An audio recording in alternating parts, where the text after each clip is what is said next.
Halimbawa pumara sa inyo yung pasahero, yan po gagamitin po. Opo, yan din. Parang meter po yan. Parang dito. Na, ano yan, naka-calibrated ng LTFR. Sila mismo nag-seal nito eh. Okay po. Matagal na nga namin inaantay ito eh. Kasi kailan ba? Yung June 10 nga ba kayo nag-launch po yung official? So, parang special day ng ano yun, ng may-ari yun eh. By hook or by crook. Nung March pa lang eh, kailangan by June 10 ano release na.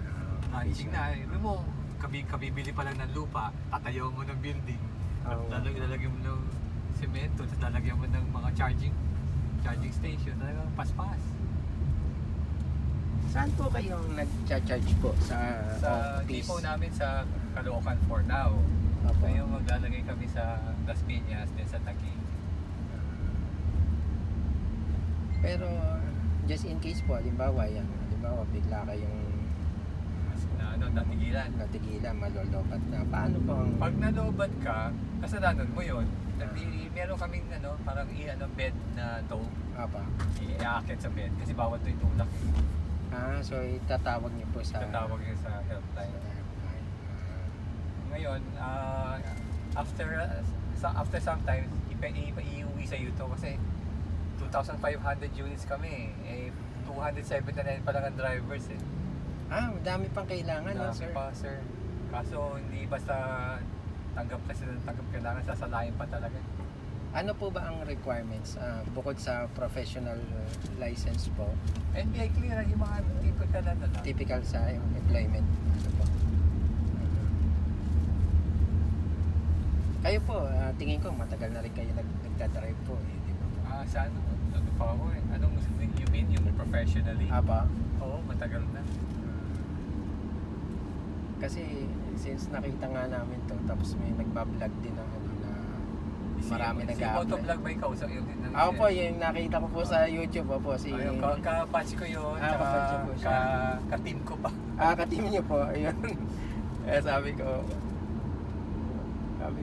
pwede kaya kami mag-apply dito sa ganito pa? Oo, pwede. Gusto mo, bigay mo yung number mo sa akin. Bali, kailangan lang talaga namin kumuha muna ng professional license. Kaya kailangan nyo po. Tapos mag-under training kayo for 3 days. 3 days po. Doon mismo sa company site? Sa depot namin. Sa Caloocan? Opo. Meron naman kayo allowance doon. Meron. Kasi maghapon yun eh. Hindi pala pong ganyan, no? Nag-review yung ng sasakyan. 360, parang 360 camera. Saka yun, 1:1 ang kotse dito, hindi wala kayong walang kapalitan. Walang kapalitan. Kaya something happened to your car, kasalanan mo yan. Okay po. So kung ano yung nakasign na unit sa'yo, yun at yun ang gagamitin. Yun lang. Sa shifting naman po, pwede po ba kayong mamili ng, halimbawa po, ako gusto ko pang gabi ako babiyahe. Depende po sa team eh. Depende sa team. Kasi yung team na yun, katulad ko, nakaschedule kami ng 6 AM up to 1 PM for this week. Rotation na niya, umiikot yan. Pero kung gusto mo ng panggabi, pwede ka naman, kung kunyari sa iyo itong kotse na to, kailangan mo lang gamitin yung time ng 6 to 1. Tapos, pwede ka rin bumiyahe sa gabi kung gusto mo. So, i-re-request po ba yun sa management ng gano'ng Pwede naman i-request siguro yun, ilipat ka lang ng ibang team for that week muna. Hanggang sa makuha ka papunta ka sa, ang tawag dito. Kunyari, gano'n talaga, pwede mo i-request yun. Tapos, yung po, halimbawa, yung sa app, meron po kami nakita na schedule for tomorrow. Pag po nag-book kami ng gano'n, halimbawa may lakad kami sa airport for tomorrow. Advance booking? Advance booking po. Pwede po yun, tatawag kayo sa helpline namin. Yun yung 3 options kasi, either yung booking, sa app, yung sailing, tsaka yan, yung sa helpline. May additional naman po yun, no? Pag advance. Sir, hindi ko na po alam. Hindi nyo na pa. Hindi pa namin na-experience. Hindi nyo pa na-experience. So kayo po, yung team nyo, ilan po kayo sa isang team? Yung kasama si Moto? 70 yata kami. Marami din pala. Marami. Kasi ano yan, limang team yan eh. Nung na-launch kayo, 5 team po. Ay hindi po, ano yan. By batch kami ni-launch, tapos parang sinako na kami sa iba-ibang team. May batch tapos iba-ibang team. So batch 3 po ako. Apa. Bali pang 70 ako pumasok eh. Tapos yan, halimbawa yung per team na yan, pagka may na-hit kayo na target, may mga incentive yung mga team nyo, ganun po ba? May incentive po yung yung boss namin. Yung boss, supervisor. Yung pinaka-team leader.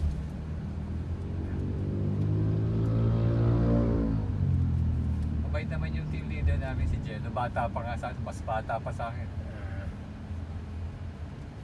Pero hindi siya strict. Mabait siya. Kaya kami naman nahihiya. So, ang dami pa palang kailangan na driver, no? Oo, 2.5 eh. 2.5 pa po. Tapos 500 total eh. Pero yung mga needed po ba is full-time driver? Kailangan full-time po. Full-time kasi po. ano to eh, parang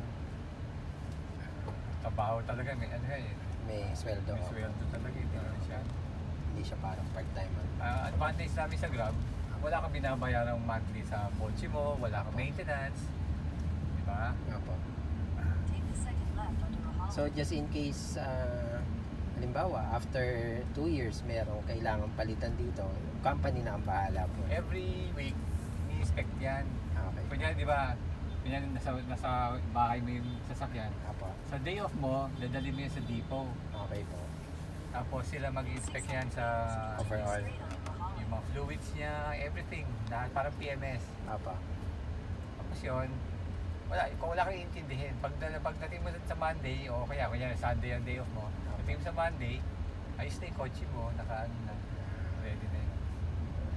Ngayon, hindi ko alam kung 30,000 o 60,000, meron yung major PMS, yung palit sa suspension, palit ng gulo. Pag nabangga naman, which is wag naman sana, may comprehensive insurance siya. Kaso ikaw magbabayad ng participation fee kasi ikaw ang nakatoko din sa kotse. Pero under investigation, kung di ba nakakasalanan, hindi naman ewan ko kung ano yata nagbibilang po pa yun. Mukhang yung baby yata din. Makikita naman nila kasi meron kaming camera eh. Camera. 360 camera.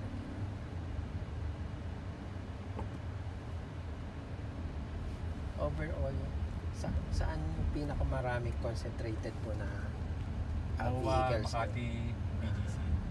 Makati BGC. Saka itong yung Estancia Mall sa Pasig. Sa Pasig.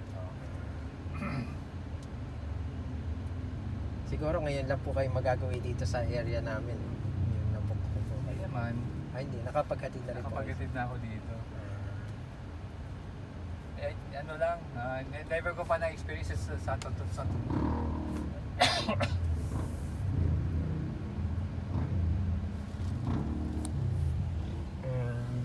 Ito po kasing, di ba, mga electric vehicle, ang usually inaano nila is, okay naman po ba ito sa mga, rainy season? Wala problema.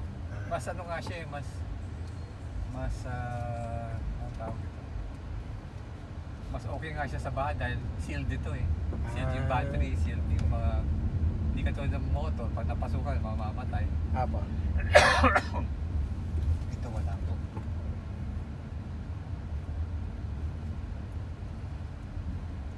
So far po, nakapagsakay na po ba kayo ng full capacity? Meron ako sinakay na 3 sako ng bigas na 50 kilos bawat isa. Wala naman po problema, kaya-kaya ng sasakyan. Wala namang problema to eh. Wala namang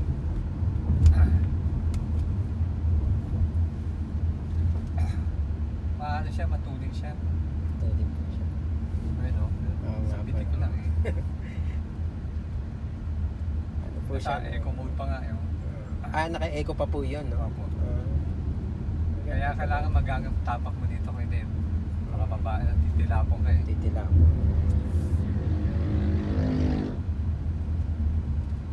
So itong unit na to is commercially po binebenta na rin po siya sa Pilipinas. Oo, kaso ito yung lumang modelo to eh. Ito VinFast F36 yata to. Ngayon ano na eh, 40 plus na yung model number. Yung model number. Nung ganitong klaseng parang 1 year old na to. Parang 2024 yata to lumabas. Okay po. So, lahat naman po ng unit na sa Depo, pare-pareho po sila ng specs. Opo. Yung lumabas na ngayon yata VinFast 5 na. 5 na po. Yung kaparehas yung ka-level nito. 5 na. Maganda siya, no? At tahimik yung ano niya. Tsaka lahat ng nung VinFast voice command, ito lang disable lang, baka paglaruan kasi daw namin. Okay. So, ibig sabihin, power windows by voice. By Kaya voice, siya, pati yung dito by voice din. Kaso, ewan ko, tinanggal eh. Okay. Siguro hindi naman namin kailangan.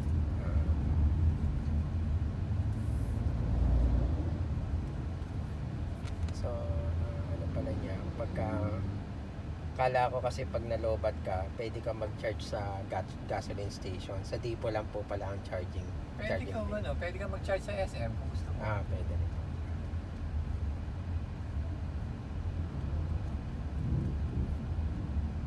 Right now, libre pa nga namin, charging namin sa Depo. Pero in time, pag naayos na lahat, may bayad na 300 yata for full charge. So, magbabayad ang driver pa daw. Oo, magbayad pa ang driver pa daw. Pero mura yun. Pero inaano namin kasi parang imagine mo, ikaw yung may-ari. Sabi mo, pumunta ka sa Makati, punta ka dito. Pero ikaw magbabayad ng gasolina, ha? Pwede bang gano'n? Di ba ikaw nga may-ari, dapat ikaw Tama po.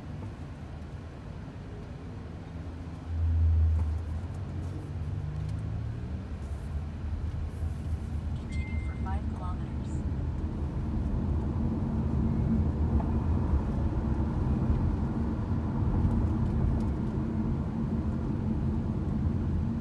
Ganda pala siya, malayo pala ang range niya. Hindi ko pala kakabakabahan sa akin.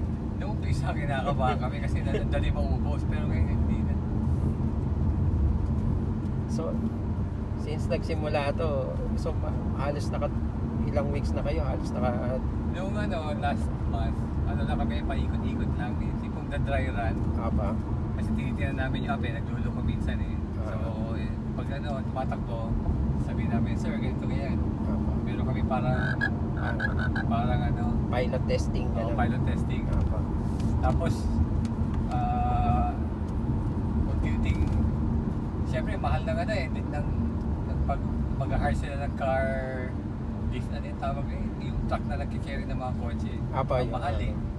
5 lang ang makakarga. So, ang gagawin niya, kukuha sila ng bus, shuttle bus, papasakay yung 50 driver, punta kami sa Batangas, kunin namin yung the rest na 50 units. Naka-convoy kami sa HPG kasi ang dami namin eh. Kaya pala sabi ni Moto na may mga padating pa na mga unit sa vlog niya. Kaya doon ko nakikita yung ibang models, ang gaganda. Kasi parang hindi lang naman yung yard na yun, para sa taxi, yard na yun ng buong VinFast. Yung mga pambenta.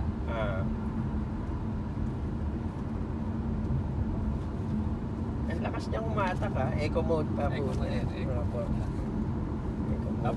Eco mode, tapos tanggalin mo yung traction control, iiyak yan talaga.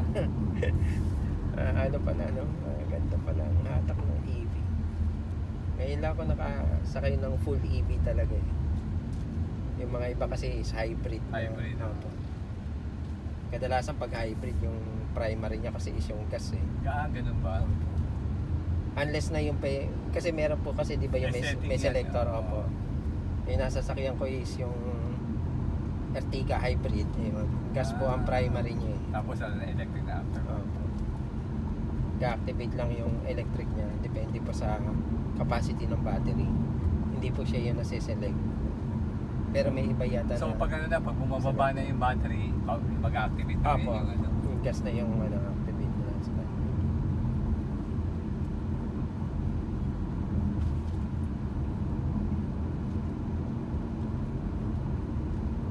maganda to, kunyari, pag katabi mo SM, so, Libre charging. libre charging ang SM eh.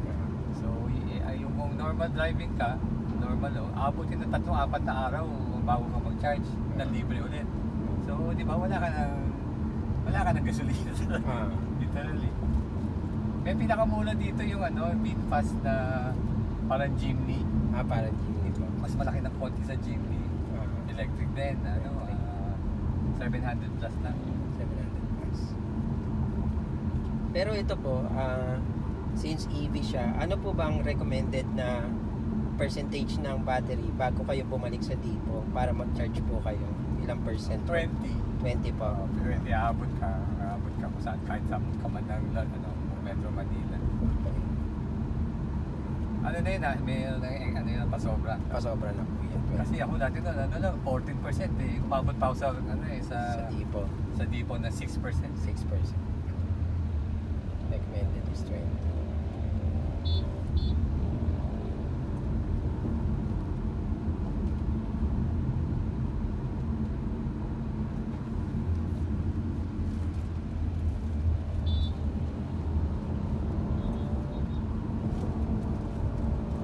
Maganda rin ang handling niya po ng sasakyan, no? Opo. Ayoko na magpreno sa likod, baka Oo nga baka po. Umampas yung kotse sa likod ko eh. Tama naman.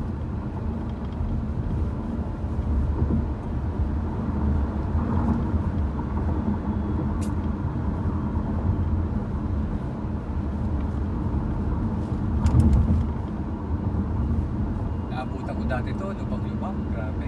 Yung hindi pa siya na Hindi pa gawa? Tagal ko bago makarating sa dulo.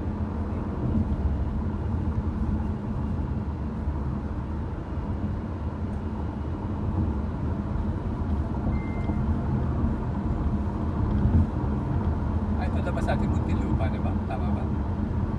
Yung sa may pagka dumiretso pa ng konti, yung konti lupa na po. Sa Bali, Sukat, maalala ba? Sukat talaga. Saan po ba ang garahe niyo po?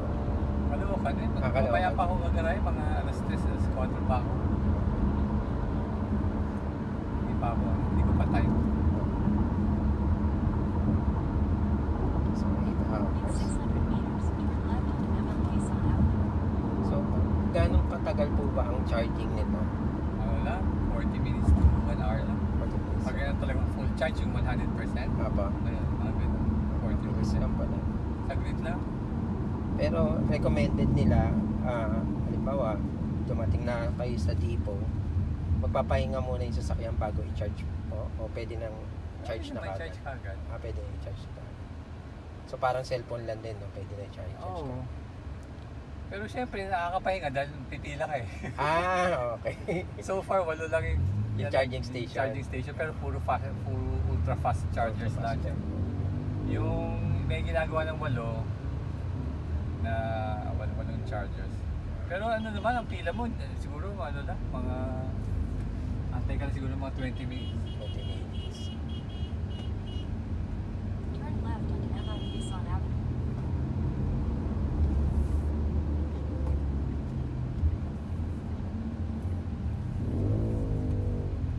Continue on MLK Sun Avenue for 2 kilometers. Tipid niya sa battery, oh.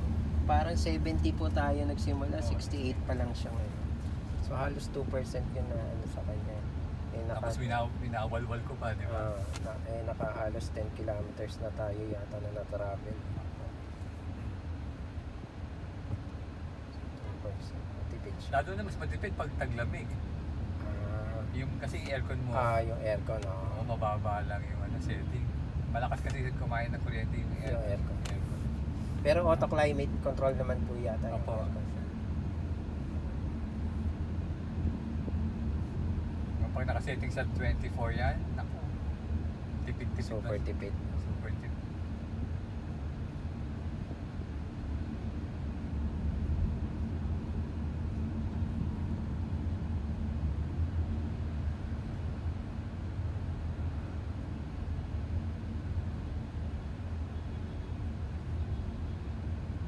Sana dumami pa yung unit na ganito para maraming makapagpupunta. Anong nangyari sa tatanggalin yata yung mga, hindi na binibigyan ng prangkisa yung mga old taxis. papalitan lahat ng electric. Ng electric. Kaya yung mga Grab, hindi ko alam kung paano. Kaya siguro provisional authority lang yung binigay sa kanila. Dahil siguro kailangan i-upgrade nila in time.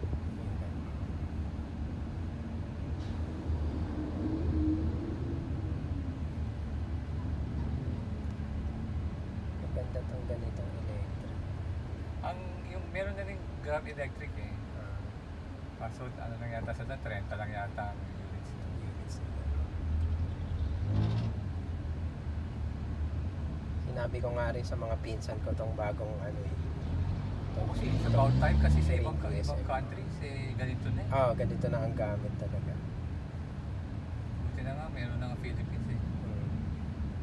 Tapos dependable pa yung sasakyan. Sasakyan. Hindi katulad nung hindi ba yung yung Egypt ni hindi sa kasi medyo hindi ganun kaganda yung quality nung eh. Malakas pa rin sa baterya yung Sa iba battery, eh. Iba lead acid ang ginagamit. Siyempre, ang bilis maubos. Ito bagong technology na ng battery to. Oo, iba na eh.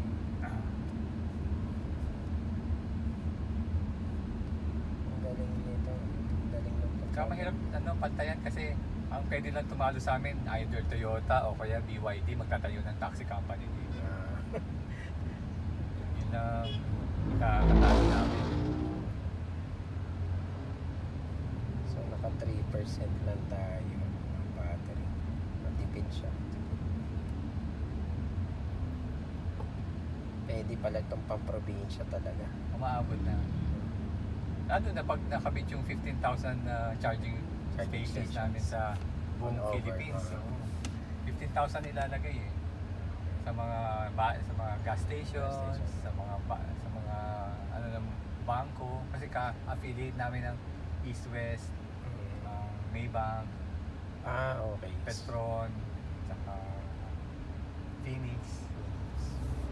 So yung bangko na yon, yung mga video. okay pala no. Siguro may mga car plan sila na pwedeng i-yan. Kaya kaya pag kami punta lang kami sa mga ganon, Opo. charge na ulit kami, biyahe ulit kami. Okay. Kung gusto namin Ah, ma-extend. O kaya pag uwi na kami, charge na kami doon para ready na tomorrow. pwede. Tsaka ano naman pag inuwi ko na to, lalagyan ako ng charging port sa bahay. Sa Kaso bahay. ano lang yon, slow charge lang. Slow charge na. Mga 5 hours daw yun i-abutin. Yan po bang nasa SM is fast charging po? Fast charging. Fast charging. J1 SS2 yun eh. Universal charging.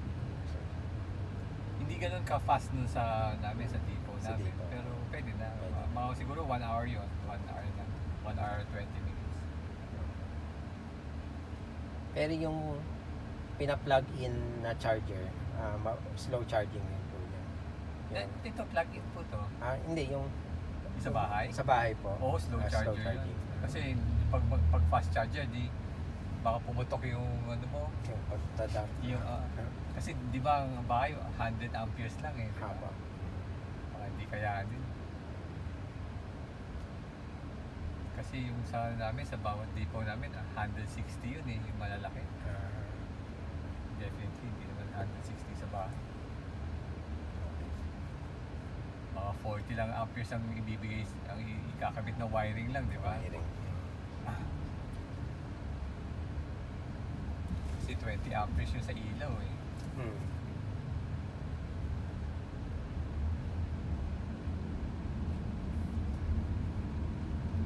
Naano lang ako, naiilang lang ako sa mga driver, mga taxi driver sa minsan sa mga tayo sinubukan ko pumila sa taxi stand.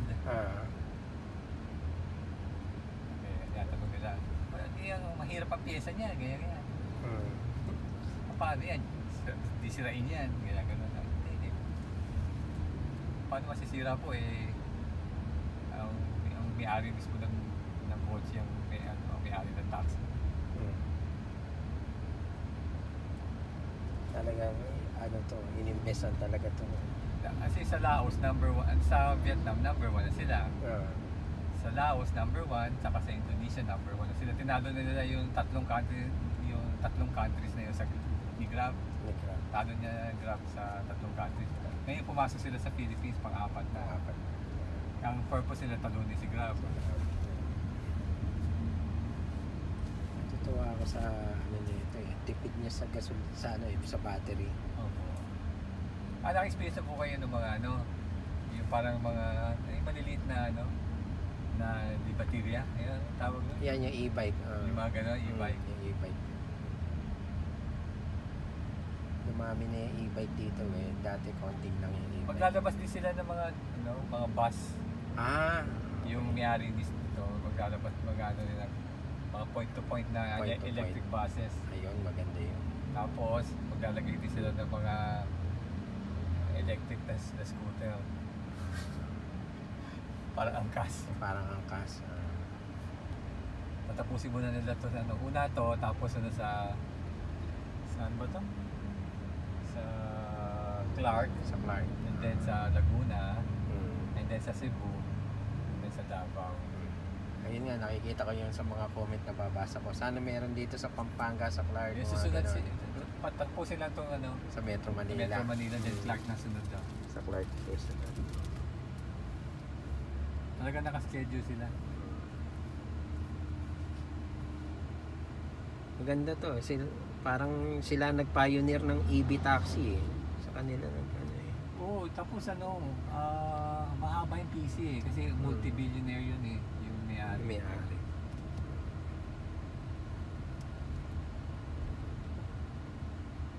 Saka hindi ka lalaspagin ng may-ari. Talagang normal, 8 hours. 8 hours pa lang, bumiyahe ka na maayos. Regular working hours.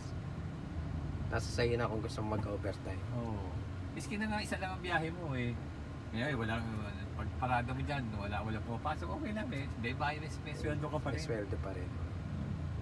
Which is maganda kasi Hindi ka hindi ka masyadong- pressured talaga. May mga boundary, wala. mm,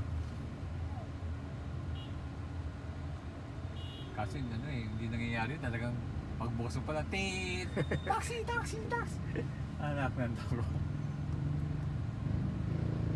Baka sa'yo dyan, pag binaba ko kita dyan, baka first experience ko na walang lalabas na na walang lalabas na. walang lalabas kagad. May chance ako mag-offline. Mag-offline. Yun ang problema ko, yung offline eh. Mm. Humihingi ka kami ng ano, kunyari habang tumatakbo, Mm. i-offline ko na yung susunod na biyahe. Sa susunod na biyahe. Kasi bumabagsak yung acceptance rate namin pag kunyari gusto na namin kumain. Ah, Kasi may pumapasok eh. may pumapasok. Dapat Hindi yung na namin natanggap eh para mag-offline kami. Mm. Which is bagsak na agad yung Bagsak. acceptance rate. Kaya ngayon, yung acceptance rate na yan, hindi mo na lang pinapasin kasi nga yun daw ang problema yung namin. problema. Dapat nga talaga ano eh. Ayun, Consider nila ta. Ihiga na tapos Ah. hindi ka pwedeng ano. Mm. Dapat talaga i-consider yun. Kasi kaya naman namin mag 8 hours eh. Ah. Di ba madali lang yung 8 Madali hours? lang. Mm. Hindi ko nga namamalayan, no? Di mo, 6 o'clock, ang oras na. Oh, Eh, ano na, 11 na. O, naka 7, 8, 9, 10, 11. Oh, 5 hours na pala ako. hours. 2 o'clock niyan, ano na, 8 hours na yun. Oo, kaso, siyempre, kakain ka rin. Ah. Pero didiretsuhin ko na, Mm. papalagpasin ko siguro ng 9 hours 9 pa, hours. siguradong naka 8 hours. Kasi wala pa doon sa system na ano, ilang oras ka na eh. Yun pa yung mga kulang eh. Yun pa yung kulang sa system. Eventually, ano naman yan. Ina-address naman namin yung mga problema. Eh, ginagawa naman na nun pa. In 200 meters, your destination will be on the left. Matulad nung 2 to 3 days ago, doon nag-start, bigla na lang, meron akong pasero, may pumapasok, 2 beses, 3 beses. So, kakancelayin namin kasi may tao eh. Tama. Eh, nireklamo kami, bagsak yung ano namin, acceptance rate. Acceptance rate. Malapit na tayo. Sir, sa left side. Your destination Diyan na is lang on po the sa left. may poste yun, sa may nakapayong doon po. Ah,